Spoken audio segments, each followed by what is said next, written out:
casi todos, absolutamente casi todos los que estamos aquí, la gran mayoría, tenemos familiares que se fueron a vivir a Estados Unidos, ¿no es cierto? Casi todos.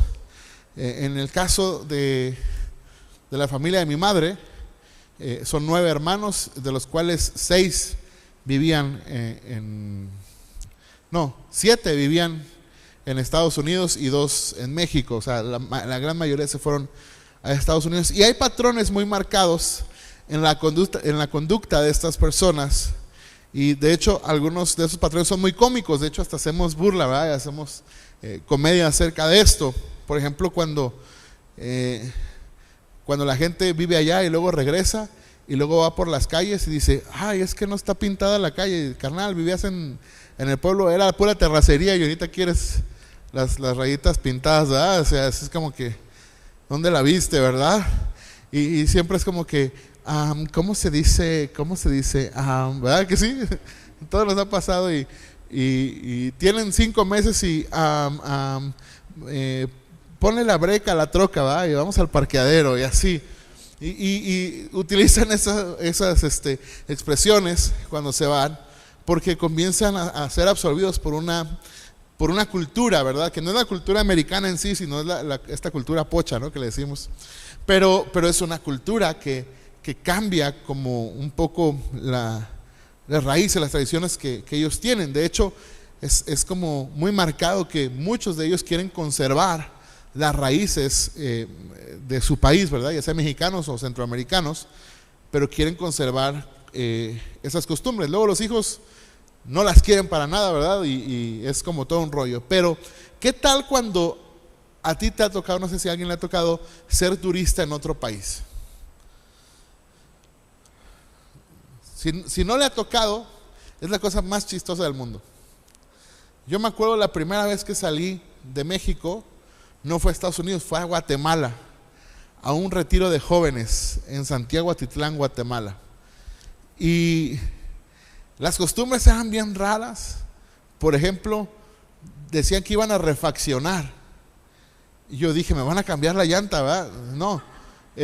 Refaccionar es una, como decir, como la merienda o almorzar, algo así, pues. Es una comida, ¿no? Y la refacción, y por ejemplo ahí los desayunos siempre tenían plátano macho y queso en el plato, ¿verdad? Y las aguas frescas son los refrescos, y los refrescos son lo que para nosotros son las aguas frescas. Y las costumbres son raras. O sea, yo me acuerdo que dije, carne asada, no es carne asada, se llama churrasco. Yo dije, es carne asada, dame un pedazo, pues, ¿verdad? Y siempre hay como las palabras, por ejemplo, que dices, ¿qué dijo? ¿Quién sabe, verdad? Yo tengo mi tía se casó con un guatemalteco y, por ejemplo, mi tío pedía un pirujo, ¿verdad? Y dijeron, no pidas eso aquí, eso no se puede porque te va a ir muy mal, ¿verdad? Y es un pan, como un virote, ese es un pirujo, como un virote, un bolillo, ¿verdad? O a los niños que le dicen patojos, así pues, es como raro. Pero uno ve todas esas diferencias porque uno va de otro país. Eso es lo que quiero remarcar. Tú comienzas a ver todo lo que es diferente porque tú no perteneces a ese lugar, a ese país, ¿verdad? Por ejemplo, es muy raro pensar que la gente no puede comer chile. Vas a otros países de Sudamérica y no conocen el chile. Aquí hasta los perros comen chile, ¿verdad que sí? Y en Sudamérica no. Y uno lo nota porque uno no es de ahí. Y para uno esas costumbres son raras porque no perteneces a esa cultura. Insisto, pueden ser en tradiciones, en palabras, ¿verdad? Yo recuerdo una vez que fui a predicar a Estados Unidos y el pastor era salvadoreño.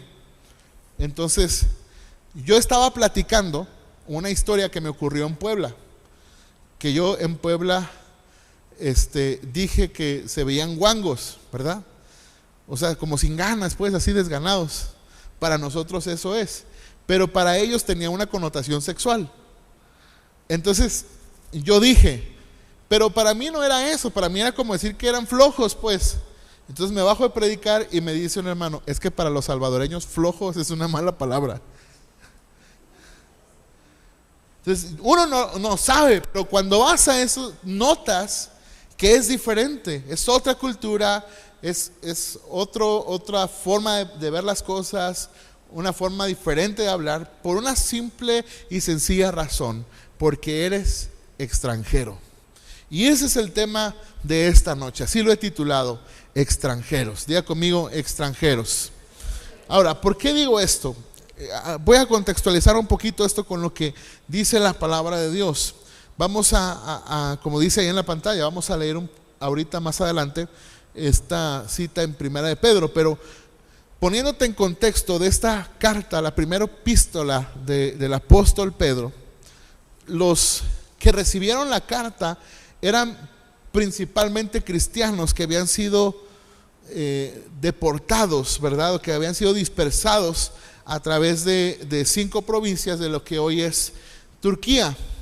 Y aunque algunos de estos cristianos eran judíos, ¿verdad? Y que ellos pudieron haber sido los primeros lectores de esta carta, está claro en la carta que la mayoría de ellos eran gentiles. Y son descritos como que vivían en ignorancia espiritual antes de su conversión. O sea, eso es lo que está comunicando Pedro en su carta, ¿verdad? Que estaban sumidos en las tinieblas y sin identidad de pueblo e involucrados en una conducta completamente inmoral. Entonces la experiencia cristiana de la gente a quien Pedro escribe esta carta era una mezcla de bendición y sufrimiento. O sea, lo que ellos experimentaban en la vida cristiana era una mezcla entre bendición y sufrimiento. Había la posibilidad de un sufrimiento como consecuencia de malas acciones, cosa que no debía ocurrir, según lo que narra esta carta, lo que transmite esta carta, pero también habla de un sufrimiento según la voluntad de Dios. Tal sufrimiento era de esperarse y se debería de resistir pacientemente, sin venganza, pero con gozo, ¿verdad? Los creyentes a los que Pedro les escribe, les expresa que no deben tener problema con este tipo de pruebas, es decir, si van a enfrentar adversidades y considerar que después de afrontar esas adversidades iban a recibir bendición. Eso es lo que comunica esta carta. Pedro utiliza mucho esto acerca del sufrimiento, pero quiero que quitemos de nuestra mente la idea como masoquista del sufrimiento, ¿verdad? Así como que órale para que sufre y no, sino habla de todas aquellas penalidades que un creyente en Jesús, un discípulo de Jesús, un seguidor de Jesús puede sufrir. Por ejemplo, el rechazo de la familia, ¿verdad? A veces puede ser la peor de las personas y te haces cristiano y la gente dice, no, ya se hizo cristiano, yo prefiero que fuera drogadicto que fuera cristiano. ¿No? ¿Sí le ha tocado escuchar eso? Yo toda la vida lo he escuchado. Tengo toda la vida cristiano y toda la vida lo he escuchado. Y a ese sufrimiento y a esas pruebas y esos ataques se refiere, ¿verdad? No, digo, sé que en cierta parte de la historia a muchos creyentes les quitaron la vida por ser creyentes, ¿no? Pero Pedro, cuando está hablando, también está tomando en cuenta estos sufrimientos. Por ejemplo, dice que cuando somos calumniados por hacer lo correcto, y eso lo toma como un sufrimiento, una penalidad, ¿verdad? Y a veces la gente te puede criticar cuando haces lo que está bien hecho, ¿verdad? Es más, en nuestra cultura mexicana, cuando tienes oportunidad de hacer trampa y haces lo correcto, eres catalogado como tonto, ¿verdad? Porque de esa manera, o déjame ponerlo así, de esa manera, Pedro ejemplifica el sufrimiento. Es decir, cuando tú haces lo correcto y viene crítica y viene señalamiento, y a eso se refiere. Entonces sí nos quitamos de la mente los latigazos y todo eso, ¿verdad? ¿Sí? Entonces, dice también en esta carta que había adversarios que atacaban la conducta y el carácter de los cristianos. Y la conducta deseada está ilustrada en esta carta ampliamente por el sufrimiento de Cristo. Y nos habla de cómo los creyentes debemos servirnos unos a otros, amar al prójimo, usar nuestros dones espirituales y alentarnos entre nosotros con actitudes sanas. Incluso los líderes espirituales son desafiados por Pedro a edificar a las personas que tienen a su cargo. Y también habla de una guerra espiritual. Ahora que estamos hablando de guerra espiritual, ¿verdad? Dice que debe ser emprendida para mutua protección, es decir, la oración unos por otros. Y en eso está hablando Pedro. De eso se trata a grandes rasgos esta carta. Pero toda esta carta tiene como un filtro para que tú lo puedas leer a través de ese filtro. Y es cómo tú te tienes que ver ante las situaciones de este mundo. Y la manera en que tú te tienes que ver es como un extranjero. Ok, ya sé que me pusiste cara de what y dices, ¿a poco dice eso la Biblia? Sí, vamos a leerlo, ok. Primera de Pedro capítulo 2 versículos 9 al 17. Si traes tu Biblia puedes abrirla o encenderla ahí en tu celular. Y si no, no te preocupes, en la pantalla va a aparecer y lo puedes, una vez, alguien que vino por primera vez decía, a mí me dijeron que los hermanos usaban una Biblia diferente, así que yo pasaba las diapositivas y le tomaban fotos y se lo mandaba por mensajes a sus hijos, ¿verdad? Para ver si era cierto que decía así la Biblia. Y pues se llevó la sorpresa que sí decía así, ¿verdad? Entonces, también se vale, yo no tengo problema con eso. Dice, pero ustedes son, ¿qué?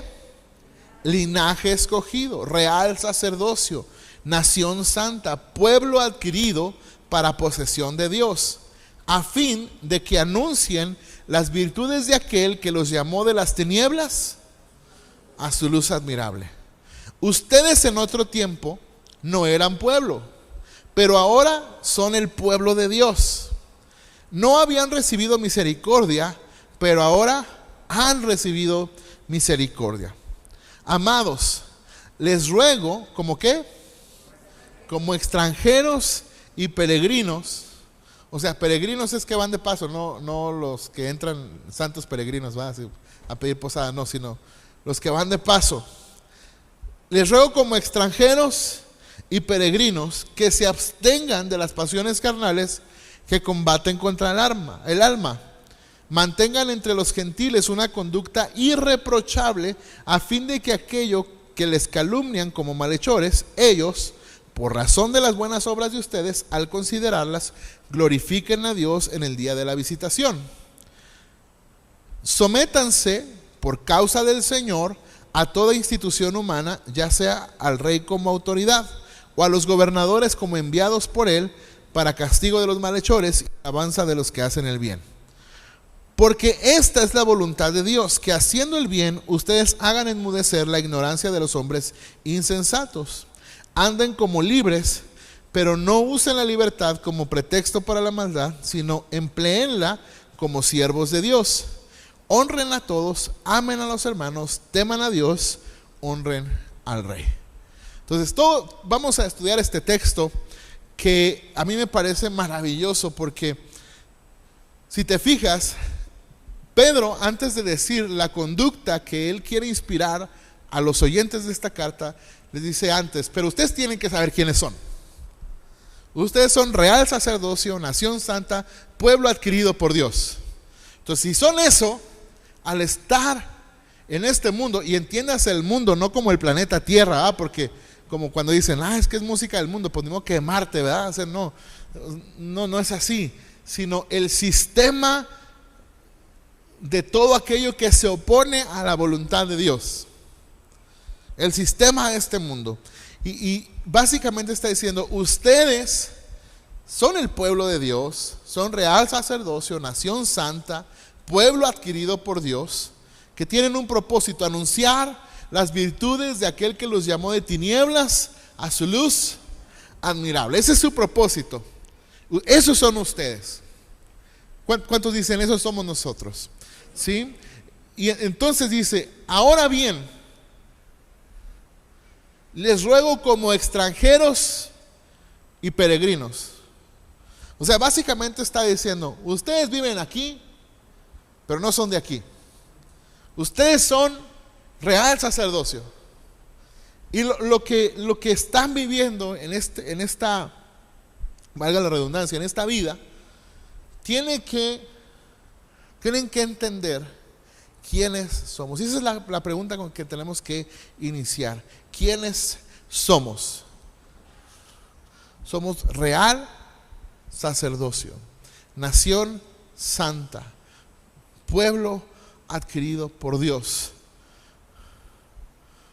Ahora, déjame explicarte brevemente estos conceptos.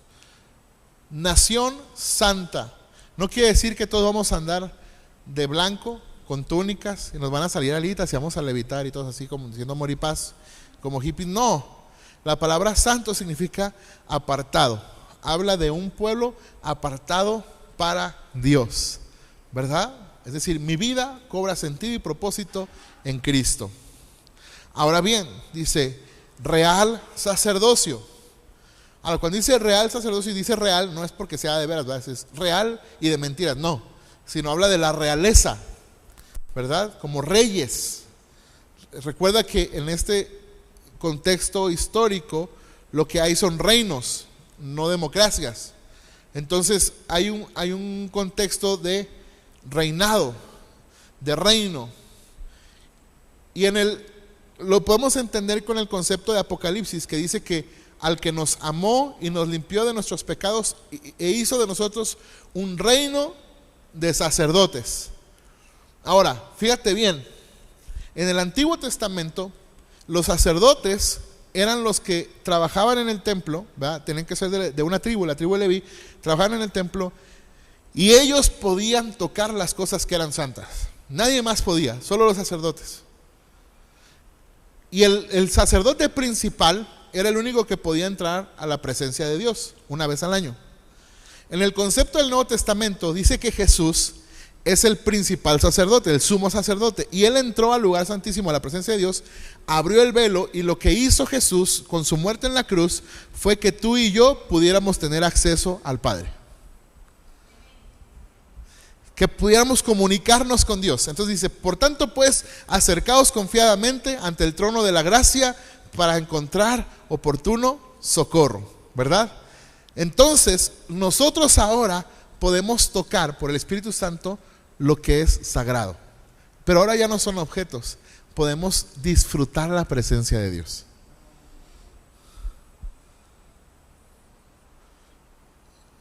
Entonces esta onda de ver al sacerdote del orden de Leví como alguien superior, ahora nosotros, Él ha hecho de nosotros un reino de sacerdotes y tenemos un sumo sacerdote que es Jesús, ¿verdad? Entonces nosotros podemos acceder a lo sagrado. ¿Por qué? Porque Cristo nos abrió la puerta. ¿Qué quiero decir con lo sagrado? Como que vas a ir a otro mundo acá, espacial. No fumes de eso, hace daño. Lo que significa es que tú puedes orar a Dios y Dios te escucha. No necesitas un intermediario. No necesitas decir, pastor, ore por mí, a usted que sí lo oye Dios. No, Dios te oye a ti. Tú puedes acercarte confiadamente a Dios porque Él es tu Padre. Y luego dice, real, nación santa, real sacerdocio, pueblo adquirido. Es decir, no éramos de Él, Él nos adquirió, Él nos compró con el precio de la sangre de Jesús. Es decir, Jesús murió en la cruz para que tú y yo pudiéramos reconciliarnos con Dios. La Biblia dice que Dios estaba reconciliando consigo mismo al mundo mediante la obra de Jesucristo. Así que a mí me encanta pensar en eso, porque yo cuando pienso en eso digo, ¿por qué soy cristiano? ¿Porque yo quise? No. ¿Porque yo le di la oportunidad a Jesús? No, hombre, menos. Yo no le di la oportunidad a Jesús. Él quiso llamarme. ¿Por lo bueno que era? No. Probablemente yo era el peor de todos. ¿Sabes por qué lo hizo? Por su misericordia. Porque Él nos amó de tal manera que dio a su Hijo para que todo aquel que en Él crea no se pierda, sino que tenga vida eterna. Entonces somos su pueblo adquirido. Por eso podemos anunciar las virtudes del que nos llamó de tinieblas a luz. Ahora, la pregunta que sigue, entonces, si soy extranjero, ¿cuál es mi ciudadanía? Si yo soy extranjero, ¿cuál es mi ciudadanía? Yo soy mexicano, por ejemplo, y si voy a Guatemala, pues allá soy extranjero, porque mi ciudadanía es mexicana.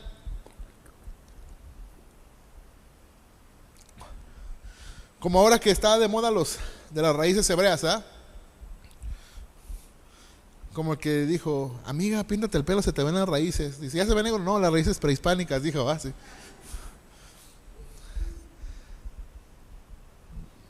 Se le ven las raíces bien, pero dicen shalom champú, ¿verdad? Y ya se creen hebreos. ¿Cuál es mi ciudadanía? Filipenses 3:20 dice, en cambio, nosotros somos ciudadanos del cielo, donde vive el Señor Jesucristo, y esperamos con mucho anhelo que Él regrese como nuestro Salvador. Amén. Entonces, según lo que dice aquí, somos ciudadanos del cielo.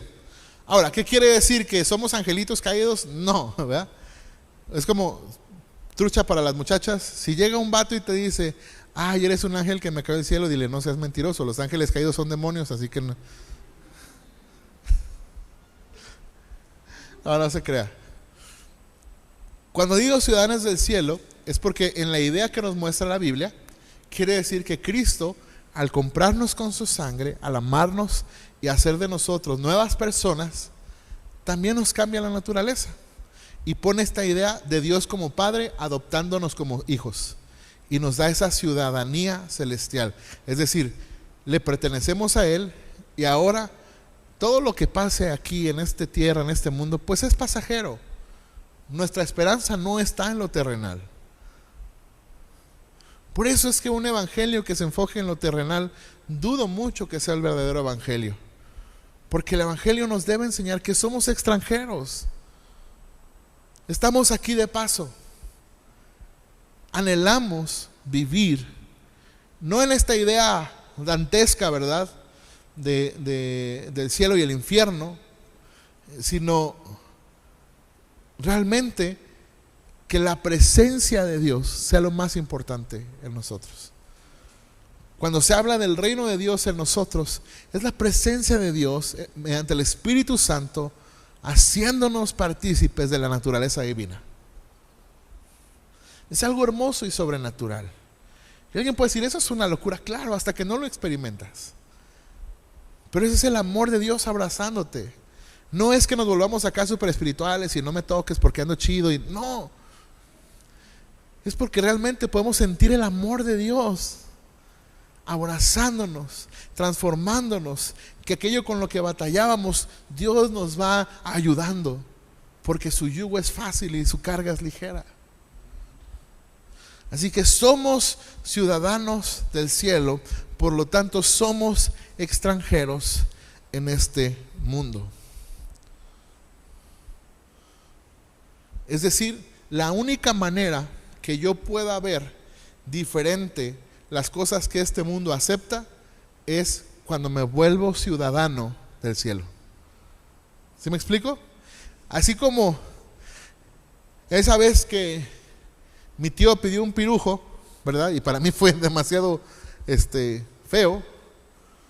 Para él fue normal, porque en su cultura así se pide el pan, ¿no?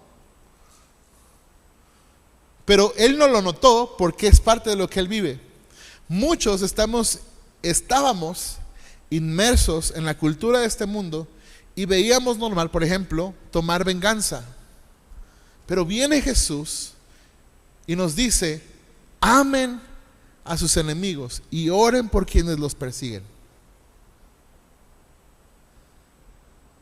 Y cuando vienes al conocimiento de Cristo dices, claro, eso no es propio de mi cultura, la cultura del reino de Dios. Pero de otra manera no lo puedes notar porque vives inmerso en la otra cultura. ¿Sí me explico lo que le quiero decir? No más dos. Voy a poner otro ejemplo. Quizá para el mundo es normal que los matrimonios se peleen, se insulten, que terminen mal. Hasta que no vengo al conocimiento de Cristo. Y a mí como hombre, la Biblia me dice: hombres, amen a sus mujeres como Cristo amó a la iglesia y se entregó por ella. Traten a sus esposas como vaso más frágil, dice el apóstol Pablo, ¿verdad? Dice vaso más frágil, ¿verdad? No olla de Royal Prestige, es que aguantan todo.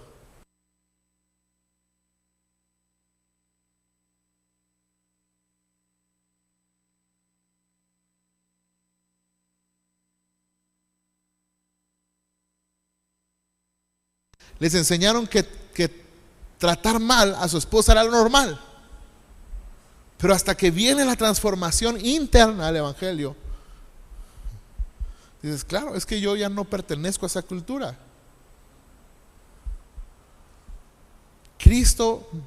Mediante Cristo fui adoptado como hijo de Dios. Por eso es que ahora somos extranjeros. La pregunta es: ¿qué tenemos que hacer como extranjeros? ¿Qué dice la Biblia que tenemos que hacer como extranjeros? Y lo leo una vez más, ¿verdad? No lo pongan en la pantalla, solo lo voy a leer así rápidamente.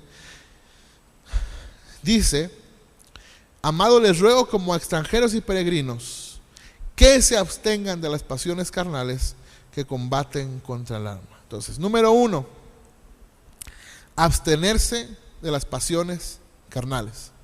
Ahora, le decía el domingo que no sé por qué la gente tiene la idea, cuando se habla de pasiones carnales, siempre piensan en un ámbito sexual, no tiene nada que ver con eso. La idea que nos muestra en el griego, el Nuevo Testamento fue escrito en griego, nos muestra como todas aquellas cosas que causan satisfacción momentánea en nuestro cuerpo. Por ejemplo, ¿verdad? Si mi máximo anhelo sería obtener un título, el momento que lo tenga es una satisfacción momentánea, pero no va a traer plenitud a mi vida, porque al siguiente día voy a estar insatisfecho y voy a querer otra cosa. Hay gente que pasa toda su vida queriendo tener un coche y el día que lo tiene ya quiere otro. Hay gente que toda la vida oró para tener una pareja y el día que la tienes todo el día se queja de ella,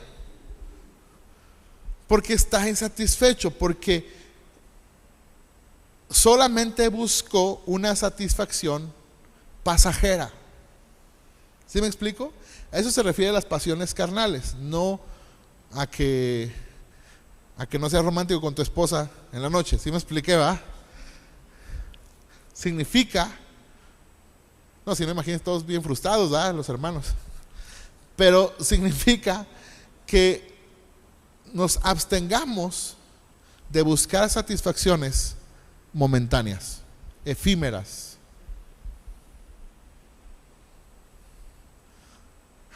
A veces como matrimonio decimos: nuestra meta es tener un negocio, y cuando lo tienen, el negocio se vuelve un problema, y el problema afecta al matrimonio y termina en separación, porque el objetivo principal era el negocio y no fortalecer su relación. Absténganse de esas cosas que son pasajeras y que causan satisfacciones momentáneas, que le causan satisfacción a nuestra carne momentáneamente. Yo siempre le pongo de ejemplo, ¿verdad?, con manera de chiste, que yo todos los años en septiembre necesito un nuevo iPhone, ¿verdad? Porque en septiembre salen los nuevos, ¿verdad? Bueno, no llegan en septiembre, pero en septiembre los anuncian. Claro, porque me gusta la tecnología, así como a alguien le gustará cada 4 o 5 años necesita un nuevo PlayStation o un nuevo Xbox, ¿verdad? Los niños. O cada año los chiquillos necesitan una nueva Barbie o una nueva bicicleta. Es decir, a veces con esa actitud infantil queremos las cosas y queremos satisfacer nuestra vida con esas cosas momentáneas y terminamos frustrados, porque cuando los tenemos nos damos cuenta que no nos iban a satisfacer y entonces terminamos frustrados. Por eso nuestra plenitud debe encontrarse en Cristo. Porque en Cristo puedes disfrutar lo mucho o lo poco. Es mejor poco. Miren, dice Proverbios que es mejor un plato de legumbres donde hay amor que un banquete donde hay odio.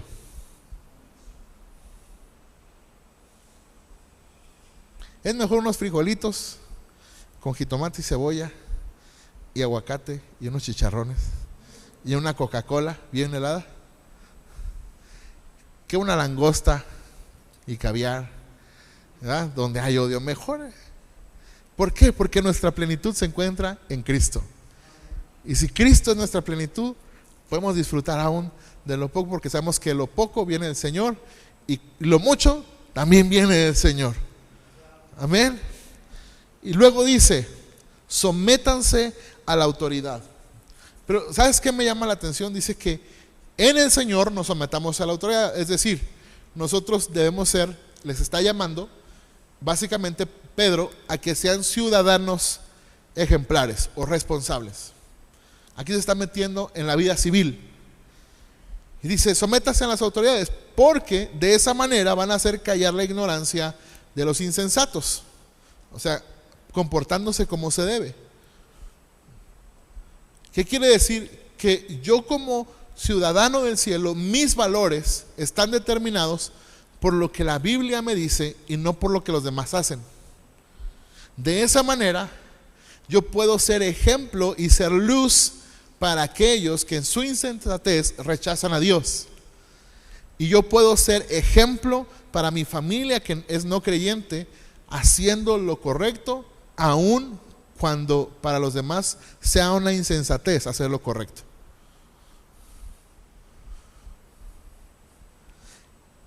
Y a veces nosotros, en vez de someternos a la autoridad, nos quejamos de la autoridad, ¿verdad? Yo era bien peleonero, aunque usted no lo crea. Tengo cara de ángel, pero sí era bien peleonero.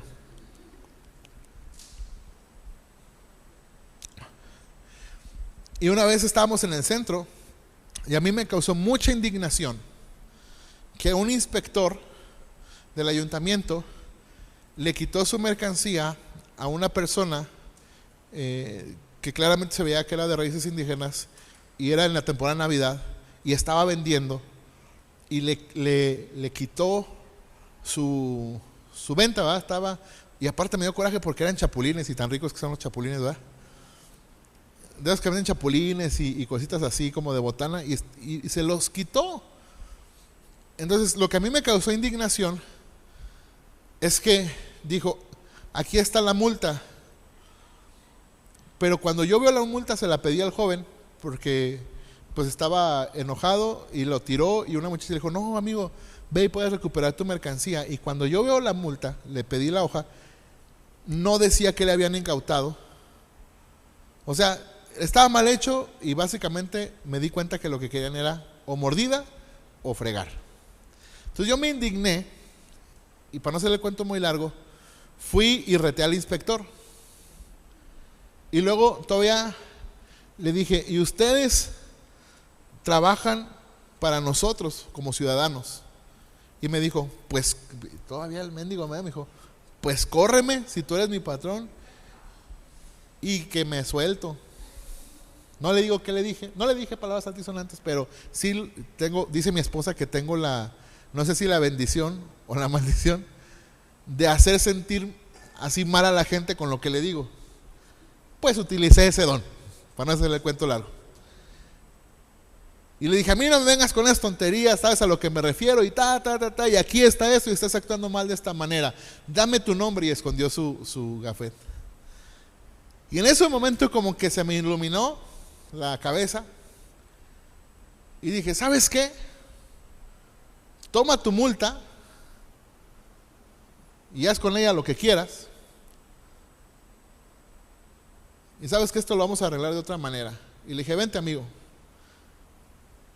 ¿Cuánto dinero era de lo que estaba ahí? Ya habíamos ido a comprar unas cosas, iba mi hermana y otras personas ahí, ¿verdad? Y estábamos comprando los últimos regalos de Navidad. Y le dije, ¿cuánto era? Dice, no, pues es que era toda la venta que tenía y eran como 1,500 pesos, me dice. No te agüites, ahorita. Y yo saqué un billete y se lo di. Y a la hora que yo lo saqué, otras personas empezaron a sacar. Y el cuate recuperó la inversión en lo que... Yo ahorita lo veo para atrás y digo, ¿qué me hubiera costado? En lugar de aventarme todo el show, nomás hacer luz y mostrar a Cristo. ¿Ya me expliqué?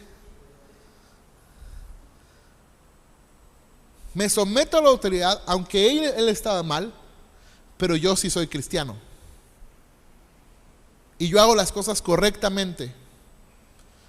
Tú estás actuando mal, quieres estafar a este joven, está bien, tú quédate con eso, pero yo soy extranjero. Y en mi país, en la ciudadanía celestial, nuestro Rey y Señor, y aparte nuestro papá, es generoso.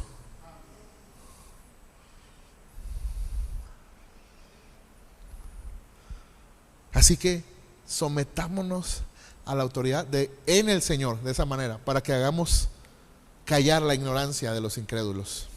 Y luego dice, anden como libres. Diga conmigo, anden como libres. ¿Sabes qué triste es ver personas que están atadas por la religiosidad? Cristo te vino a ser libre y el hombre te vino a poner cadenas. Miren, yo recuerdo hace muchos años, yo me acuerdo que era niño, hace muchos años, que escuché a la esposa de un pastor que ella platicó en su conversión al Señor, ¿verdad? Que llevaba una vida de desenfreno y cómo conoció a Jesús y cómo ella le gustaba, disculpe la palabra que voy a decir, pero ella así lo dijo, le gustaba exhibirse delante de los hombres. Y por el contrario, el mensaje que tendría que seguir es decir a las demás hermanas, entonces pónganse faldotas, ¿verdad? Para que nadie las vea. No, ella lo que hacía era ministrar el corazón de las hermanas para que su identidad estuviera en Cristo y no en su forma de verse. Estaba viendo un video de Abraham Laboriel. Abraham Laboriel, si tú no sabes quién es un bajista, un músico de sesión famosísimo. Ha tocado con un montón de celebridades. Él es cristiano. Y en una entrevista que le están haciendo, dice que tiene un amigo que es músico maravilloso, y que le dijo, Abraham, Dios me pidió una cosa, me pidió mi talento y me dijo que todo lo que yo hiciera fuera para Dios y para su iglesia, así que no puedo hacer nada más para el mundo. Y Abraham dice, lo que seguiría de la conversación es, tú eres músico, eres cristiano, salte de ahí y haz lo mismo que yo. Sin embargo, esa no fue la respuesta de él. Él dijo, Abraham, ya que tu llamado es al mundo, tú que sí puedes, ve y comunícales a los demás músicos que Cristo los ama. Eso es vivir en libertad.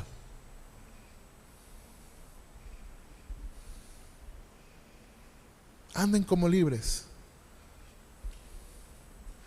Yo sé lo que Dios me pidió a mí,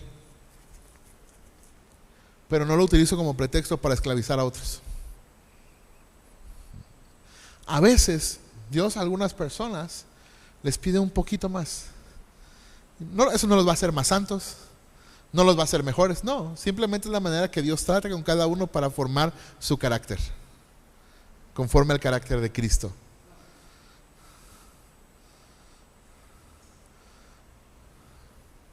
Así que vivamos como libres, no esperando, ay, ¿será que Dios se enoje? No, disfruta la presencia de Dios.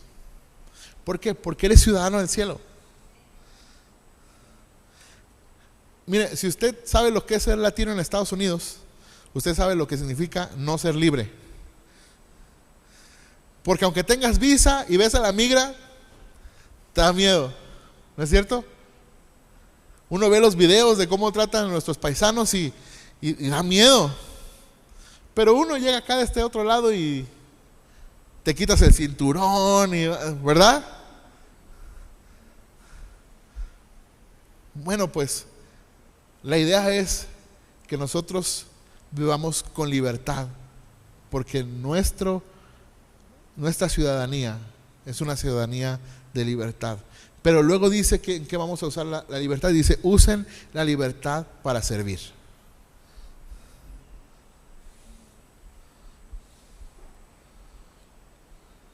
Y eso me encantó, porque se puede usar en dos enfoques: servir a Dios y servir al prójimo. Y déjame decirte esto, a veces servimos a Dios sirviendo al prójimo.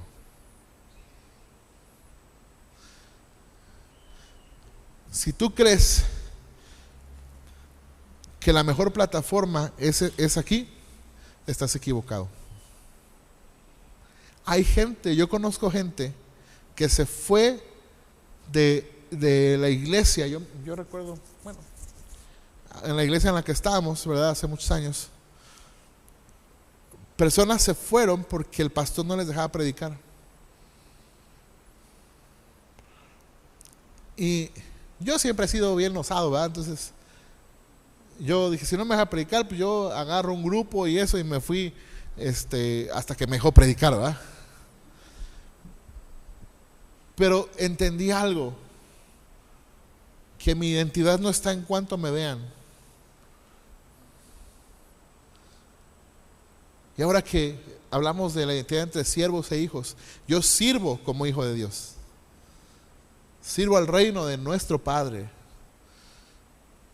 Y para mí es igual de importante estar predicando hoy aquí delante de ustedes, que al salir de aquí estar platicando con alguien que no conoce de Cristo y predicándole el Evangelio. El número de personas no importa. Lo que importa es mostrar el amor de Jesucristo. De nada me serviría, mira, te voy a poner un ejemplo bien simple. De nada me serviría predicar aquí y cuando salga voy a comer a un lugar y maltratar al mesero o al taquero o maltratar a la gente que está alrededor mío. ¿No deberíamos ser congruentes? ¿No deberíamos ser íntegros? Y el Evangelio nos debería llevar a la libertad y usar esa libertad para servir. ¿En dónde? En todos lados. Digámoslo así, en términos políticos. La ciudadanía es el cielo. La comunidad de la iglesia es la embajada. Y salimos al mundo a predicar el Evangelio. Y no pretendemos comportarnos como ciudadanos del cielo en la embajada y como ciudadanos del mundo afuera. Somos ciudadanos del cielo donde quiera que vayamos. Así que usemos esa libertad que Dios nos dio para servir. Para servir a nuestro esposo, a nuestra esposa, a nuestros hijos, a nuestros padres, a nuestros hermanos. Para servir al que está allá afuera y necesita de Cristo. Esa debe ser nuestra comisión. Y por último, dice, honrar a los hermanos.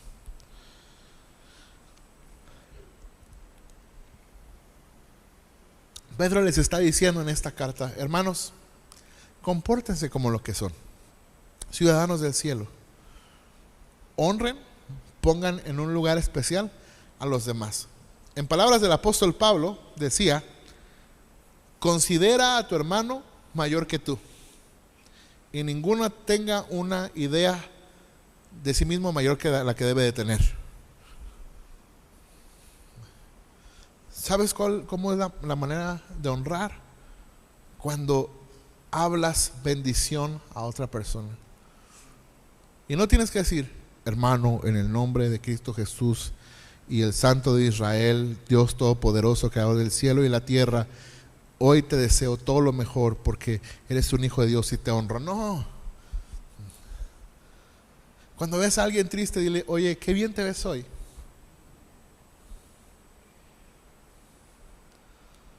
Cuando alguien haga algo bien, dile, lo hiciste bien. Creo que muchos problemas en los matrimonios se acabarían cuando sepamos honrar a nuestro cónyuge y le decimos, gracias por lo que hiciste.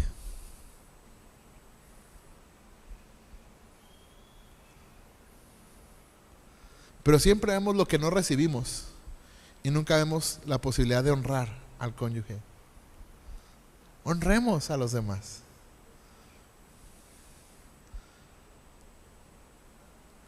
Yo a veces, de verdad, les digo a las personas, no vean lo malo siempre. Es que es así, así, así. Mejor ve por qué es así y trata tú de ser bendición. A lo mejor alguien solo tuvo un mal día y tu sonrisa puede recordarle lo bueno que es Dios. Un abrazo puede recordarle a las personas que Dios les ama, que no están solos. A veces, mira, a veces decimos, Señor, manda a tus ángeles, ¿verdad que sí? No mandes ángeles, ve tú. Aló. Ve tú y sé de bendición. Mira, yo creo que el único chisme que se debe permitir en la iglesia, porque el chisme está mal, ¿va? Está mal, no que está mal. El único chisme que está bien en la iglesia es cuando dices, fulanito está pasando necesidad. Yo creo que deberíamos ayudarlos entre todos. En oración o con algo que podamos ayudarle. Que diga, pastor, me di cuenta de que fulanito la está pasando mal. Yo creo que como iglesia podemos, amén. Ese es el único chisme que se permite aquí, ¿ok? ¿Por qué? Porque a veces no nos enteramos que la gente pasa necesidad y la iglesia debe ser una familia donde honremos a los hermanos.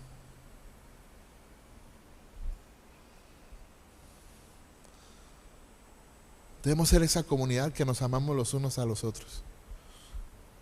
Todo esto lo hace alguien porque sabe que su ciudadanía no está en el mundo, sino todo lo contrario. Todo lo que hablamos no lo hace alguien del mundo porque le sería contrario. Esto solo lo puede hacer alguien que no está inmiscuido en esa cultura, sino que es un extranjero. Por eso el apóstol Pedro decía, ustedes como extranjeros, compórtense como de donde vienen y muestren a Jesús. Yo les invito, mis amados, y con esto quiero terminar. Yo les invito a que nosotros mostremos a Jesús en nuestra forma de actuar, en nuestra forma de vivir. Que podamos gozarnos en el Señor, disfrutar de las cosas que tenemos y encontrar nuestra plenitud en Cristo.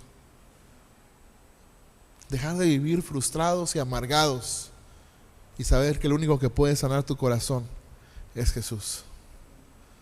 Quizás recorrido mucho tiempo y muchos años en una vida vacía, en una vida que no tiene sentido ni propósito.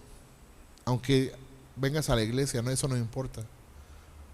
Porque el propósito se encuentra no en la iglesia, el propósito se encuentra en Jesús. Y quiero decirte que tú eres una persona que Dios ha escogido para su gloria.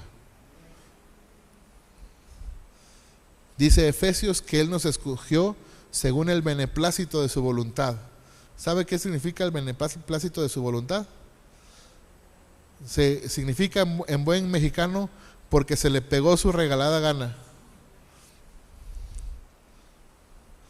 Entonces, porque a Él le dio la gana, nos escogió para la alabanza de la gloria de su gracia. Y dice además, también en Efesios, para que tú y yo seamos ejemplos de la gran misericordia de Dios. Así que Dios no nos escogió porque fuésemos buenos. Dios nos escogió porque Él es bueno. Y tú tienes un propósito, tu vida tiene sentido. Tú no estás aquí de oquis. Y aunque tu familia y el enemigo te han hecho sentir que la vida no tiene sentido, quiero decirte esto: la vida, claro que tiene sentido cuando se la entregas a Jesús. Tanto es así que aún la muerte tiene sentido cuando le entregas tu vida a Jesús. ¿Has caminado vacío, vacía? Te quiero decir algo: dale tu vida a Jesús. Quizá los evangelistas de antaño dirían: dale una oportunidad a Cristo. Yo no te diría eso, porque yo he entendido a través de todos estos años que el que nos dio la oportunidad de acercarnos a Él fue el Señor. Más bien te digo, no lo pienses más y entrégale tu vida a Jesús. No para vivir una vida color de rosa, sino para vivir una vida plena con miras a la vida eterna. Padre, te doy gracias. Gracias por este tiempo, porque hemos aprendido, Señor, que somos extranjeros en este mundo, que no pertenecemos al sistema de este mundo, que tú nos has llamado a amar, a pregonar el perdón, a predicar el evangelio, las buenas nuevas de salvación para todo aquel que cree en tu nombre. Señor, yo te pido que afirmes esta palabra en nuestros corazones y que entendamos que al salir de este lugar somos esos extranjeros que van a mostrar la cultura del reino al cual pertenecen. Te lo pido con todo mi corazón. Sabes, hermano, así como estás con tus ojos cerrados, solo quiero platicarte algo que se me vino a mi mente ahorita. Como esas exposiciones donde hay comida típica de muchos lugares, esas exposiciones donde hay países invitados y muestran su cultura, o como en ese evento que tenemos aquí en Guadalajara de la FIL, donde cada año hay un país invitado y se muestra su cultura, su literatura, aún su comida, y lo muestran a esta ciudad. Viene a mi mente esa idea, creo que es el Espíritu Santo que lo puso en mi corazón, de decir: nosotros tenemos que exponer la cultura del reino a este mundo. Tenemos que decirles que hay un alimento espiritual que sacia el alma, que es la palabra de Dios. Tenemos que decirles que hay una forma de hablar diferente, que es con amor, gracia y misericordia. Que hay una manera diferente de hacer las cosas, que es mostrando perdón y siendo luz. Dejar de lado la religiosidad y comenzar a vivir la palabra del Señor. Y exponer sin temor y sin vergüenza que somos embajadores de Cristo, que somos esos enviados a anunciar las virtudes de aquel que nos llamó de tinieblas a su luz admirable. Padre, eso te pido que seamos. Personas que muestren tu amor y tu gracia a los demás, con sus actos, no solo de palabras. Aún con nuestra familia, Señor. Danos aún la entereza, Señor, para poder pedir perdón si es que aún siendo cristianos les hemos ofendido y les hemos dado un mal ejemplo de lo que significa ser un seguidor de Cristo. Ayúdanos en esta semana, Señora, a acercarnos a esas personas, a esas familias que hemos ofendido, y mostrarles que hay un Dios precioso y real que transforma corazones y transforma vidas, que restaura matrimonios, que aún matrimonios que están al borde, Señor, del colapso, tú los restauras y los levantas. Que aún lo que la gente llama fracaso, tú lo ves como una oportunidad, Señor, para mostrar tu gloria. Gracias, porque yo sé que tú haces todo, Señor, conforme a tu voluntad, para mostrar tu gloria a nosotros. Llévanos con bien a casa, permítenos continuar en tu bendición y sobre todo, Señor, que podamos ser no solamente oidores, sino hacedores de tu palabra. Gracias en el nombre de Jesús. Amén y amén. Amén. Amén.